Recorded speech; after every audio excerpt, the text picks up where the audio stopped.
কেমন হয় বলেন তো যদি রুমের মধ্যে শুয়ে বিশাল উত্থাল সাগরের গর্জন দেখতে এবং শুনতে পান? কেমন হয় যদি সবচেয়ে প্রিয় মানুষটাকে নিয়ে বিশ্বের সবচেয়ে বড় সমুদ্র সৈকতে হাত ধরে বেশ অনেকটা সময় কাটানো যায়? সবচেয়ে সুন্দর ট্যুরিস্ট ডেস্টিনেশনের সব থেকে মজার মজার খাবারগুলো যদি টেস্ট করা যায়? কেমন হয় যদি সমুদ্র দেখতে দেখতে সকালবেলা ঘুম থেকে উঠে ব্রেকফাস্ট, টি এই সবকিছু এনজয় করা যায়? ইয়েস, এইবারের ট্যুরে আমাদের এই সবকিছুই হয়েছে। চলেন শুরু করা যাক।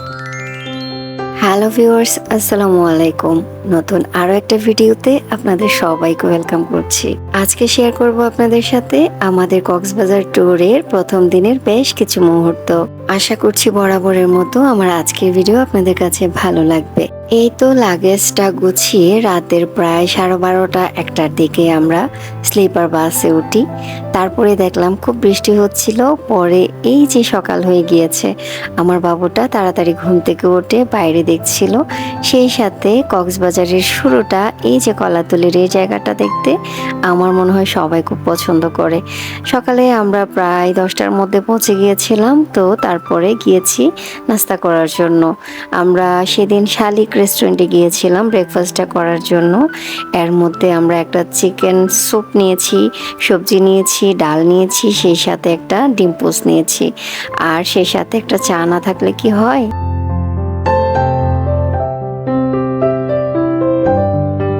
আমাদের এবারের ট্যুরটা 3 রাত 4 দিনের। প্রথম দিন আমরা থেকেছিলাম মেরিন ড্রাইভ রোডের ইনানি যে বিচটা আছে, সেই ইনানি বিচের পাশেই একটা রিসোর্টে। সেদিকেই আমরা রওনা দিয়েছিলাম। এই তো এক পাশে সমুদ্র, অন্য পাশে পাহাড়। এই রাস্তাটা দেখতে কার কার বেশি ভালো লাগে বলেন তো?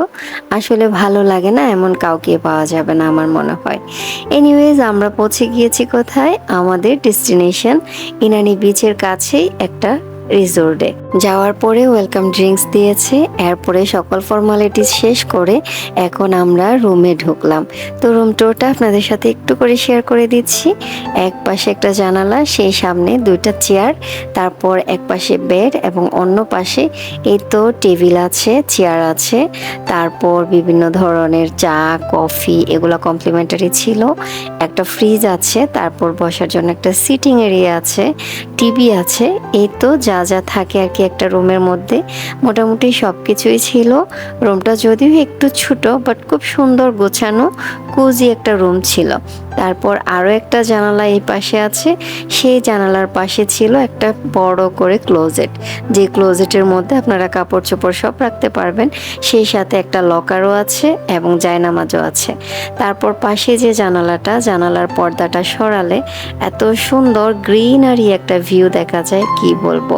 দেখে আমার খুব ভালো লাগছিল। বাট আমাদের তো তেমন করে রুমের মধ্যে থাকার কোনো প্ল্যান ছিল না। আমাদের প্ল্যান ছিল ইনানি বিচের কাছাকাছি, যেহেতু আমরা হোটেলে থাকছি, সো বিচেই আমাদের বেশিরভাগ সময় কাটবে। বাট তারপরেও রুমটা থেকে বাইরের ভিউটা কেমন দেখা যায় সেটাই আপনাদের সাথে একটু করে শেয়ার করে দিলাম। বেডের পাশে ছোট্ট একটা বেডসাইড টেবিল বা ড্রয়ার আছে। এই তো এরপরে বিশেষ যে জিনিসটা বাথরুম, সেই বাথরুমটা আপনাদের সাথে একটু শেয়ার করছি। একটা হোটেলে বা একটা রিসোর্টে থাকতে গেলে, একটা রুমে থাকতে গেলে বাথরুমটা আমার কাছে মনে হয় অনেক ইম্পর্ট্যান্ট। তাদের বাথরুমটা অনেক বড় ছিল।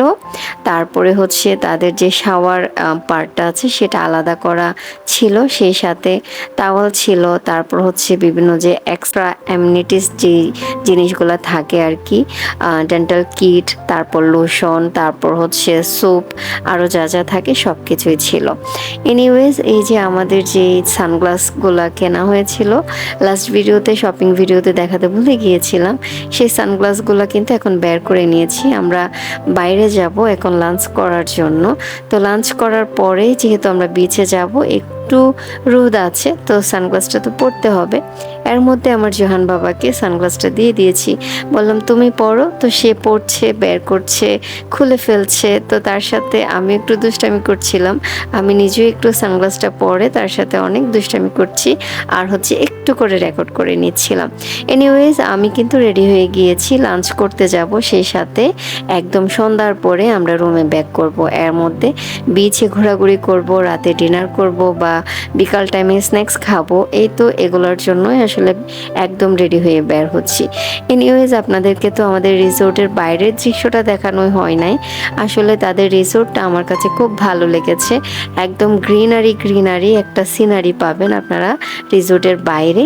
সেই সাথে বাচ্চাদের খেলার জন্য দোলনা, তারপর যে ঘোড়া, তারপর হচ্ছে স্লাইডার যেগুলো আছে, এরকম সব কিছুই কিন্তু তাদের একটা সাইডে বা কর্নারে ছিল। তারপর তাদের রিসোর্টের যে রুমগুলো আছে সবগুলোই আসলে কটেজ সিস্টেম।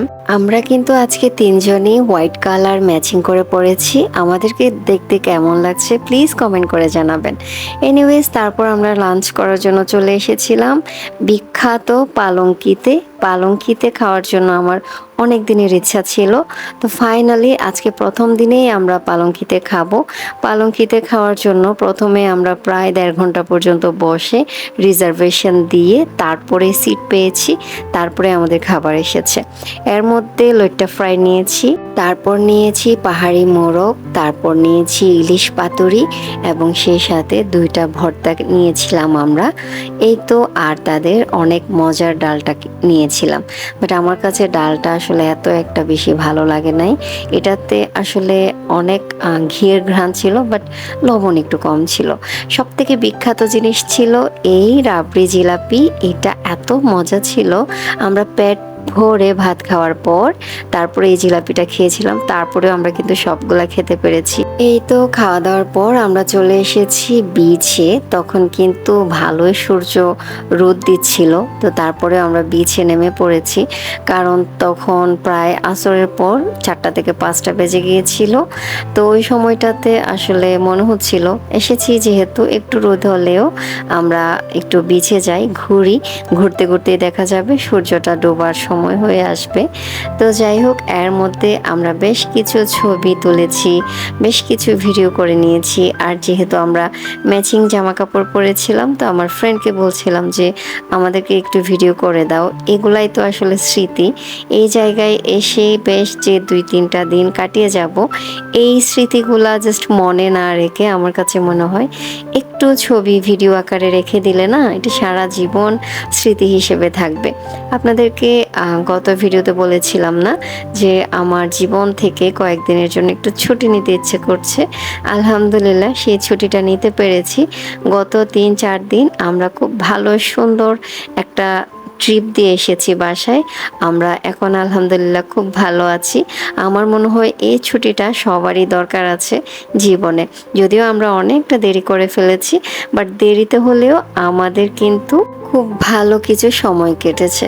যাই হোক, এই তো একদম সানসেটটা দেখে তারপর হচ্ছে বৃষ্টি এসেছিল, বৃষ্টিতে ভিজে গিয়েছিলাম। তারপর আবার আমরা রুমে গিয়েছি। রুমে যাওয়ার পর চেঞ্জ করে তারপরে পাশে একটা রেস্টুরেন্ট আছে যেটার নাম হচ্ছে ওশান কিচেন। সেই ওশান কিচেনে খাওয়ারও আমার ইচ্ছে ছিল। তো সেদিন যেহেতু এটা একদম কাছে ছিল, ভাবলাম এখানে আমরা আজকে ডিনার করব। আমার ফ্রেন্ড এসেছিল আমার সাথে দেখা করার জন্য, তার হাজব্যান্ডও এসেছে সন্ধ্যার পর আমাদের সাথে দেখা করার জন্য। ভাইয়াকে আর ফ্রেন্ডকে নিয়ে আমরা এখানে বসে পড়েছি খাওয়ার জন্য। সেই সাথে গল্প আড্ডা, এই তো এগুলাতে আমাদের প্রায় রাতে 10টা বেজে গিয়েছিল। ওশান কিচেনের খাবার দাবার খুব মজা, সেই সাথে মোটামুটি রিজনেবল।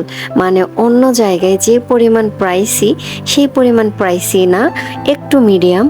তো আর সেই সাথে তাদের এই রেস্টুরেন্টে কিন্তু ভালোই স্পেস আছে বাচ্চাদের খেলার জন্য এবং ছবি তোলার জন্য খুব সুন্দর সুন্দর জায়গা আছে। আমি খুব সুন্দর সুন্দর কিছু ছবি তুলেছি এই জায়গায়।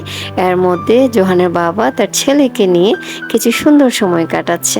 আমার ফ্রেন্ড এবং ভাইয়াকে বিদায় দিয়ে আমরা এসেছি কোথায় জানেন? আমাদের রিসোর্টের সামনে প্রাইভেট বিচে। এই প্রাইভেট বিচে কি করা যায়? ছাতার মধ্যে বসে সুন্দর করে সাগরের গর্জন শোনা যায়। আমাদের মোস্ট নিডেড এই জিনিসটা ছিল আসলে, যে আমরা প্রাইভেট বিচে বসে রাতের 12টা-1টা পর্যন্ত যেন সমুদ্রের গর্জন শুনতে পারি। আলহামদুলিল্লাহ আমরা সেটা করতে পেরেছি। এত ভালো লেগেছিল, মনে হচ্ছিল মনে যা কিছু ছিল, যত কষ্ট, যত ক্লান্তি, যত টায়ার্ডনেস ছিল সব কিছুই যেন ওই রাতে আমরা ওখানেই ছেড়ে আসতে পেরেছি, আলহামদুলিল্লাহ। এনিওয়েজ, তারপর রুমে চলে এসেছি। এই তো আমি আমার জন্য একটা লাল চা বানিয়ে নিচ্ছি। জোহানের বাবা আর আমার ছেলেটা একসাথে ঘুমিয়ে পড়েছে খুব তাড়াতাড়ি, তারা খুবই টায়ার্ড ছিল। কারণ আমরা তো সেদিন ঢাকা থেকে কক্সে গিয়েছিলাম অনেকটা রাত জার্নি করে, সো আমাদের তো আর রেস্ট নেওয়ার সময় হয় নাই। যাই হোক, তারপরও আমার একটু চা খেতে ইচ্ছে করছিল, আমি চাটা খাচ্ছিলাম, সে সাথে একটু বিস্কিট বের করে নিয়েছি। তারপরে আমি আসলে চা খেতে খেতে একটু গান শুনছিলাম টিভিতে। আচ্ছা, অনেকেই জানতে চাইতে পারেন আমরা কোন রিসোর্টে উঠেছি। আমি আসলে রিসোর্টের নামটা যে বলতে ভুলে গিয়েছিলাম, সেটাই আসলে আমি খেয়াল করতে পারিনি। এনিওয়েজ, আমরা উঠেছিলাম দি ওয়েভ এই নামের এই রিসোর্টটাতে। এটাতে আমাদের এই রুমের পার নাইটের ভাড়া পড়েছিল প্রায় 4,000 টাকা। আমার কাছে রিসোর্টের পরিবেশ, তারপর তাদের সার্ভিস, তারপর তাদের রুম, সবকিছু মিলিয়ে এই ভাড়াটা একদম ওয়ার্থ ইট মনে হয়েছিল। জানি না আপনাদের কার কাছে কেমন লাগবে।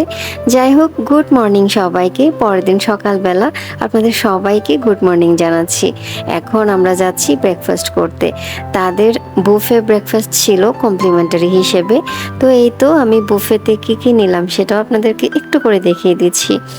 আসলে তাদের বুফে ব্রেকফাস্টে অনেক বেশি আইটেম ছিল না, বাট যা ছিল খুব মজা করে রান্না করা ছিল। এবং সব থেকে মজার জিনিস কি ছিল জানেন? এই যে এত সুন্দর একটা ভিউ দেখতে দেখতে, মানে সমুদ্রের গর্জন শুনবেন আর উত্তাল সমুদ্র দেখবেন। এই সমুদ্র দেখতে দেখতে যে সকালে ব্রেকফাস্টটা করতে পারতেছি, আমার কাছে মনে হয়েছিল এটাই আমার কাছে সব থেকে সুন্দর একটা সময়। আমার কাছে মনে হচ্ছিল এই সময়টাকে ধরে রাখা যদি যেত, তাহলে আমি সারা জীবন এভাবে করেই ব্রেকফাস্ট করতে চাইতাম। সত্যি বলছি, এত ভালো লাগছিল। আর সেদিন সকাল থেকে ঝিরিঝিরি বৃষ্টি হচ্ছিল, আর ঝিরিঝিরি বৃষ্টি হওয়াতে আমরা তো বিচেও যেতে পারছিলাম না। তো যেহেতু তাদের রেস্টুরেন্টটা দোতলায় ছিল এবং ব্রেকফাস্ট করতে করতে আপনি এরকম সামনের সমুদ্র দেখতে পারবেন, এরকম ভিউ ছিল বা পরিবেশ ছিল। তো সব কিছু মিলিয়ে না আমাদের কাছে খুব ভালো লেগেছিল। যাই হোক, ব্রেকফাস্টে অনেক আইটেম না থাকলেও যাই ছিল সবই কিন্তু খুব মজার ছিল, খেতে খুব ভালো লাগছিল। এরপরে দেখলাম অনেক বাতাস আর বৃষ্টি এসেছিল। তো তখন আমি এক কাপ চা নিয়ে না এই বাতাস, বৃষ্টি, সেই সাথে সমুদ্র, এই সব কিছুই একসাথে এনজয় করছিলাম।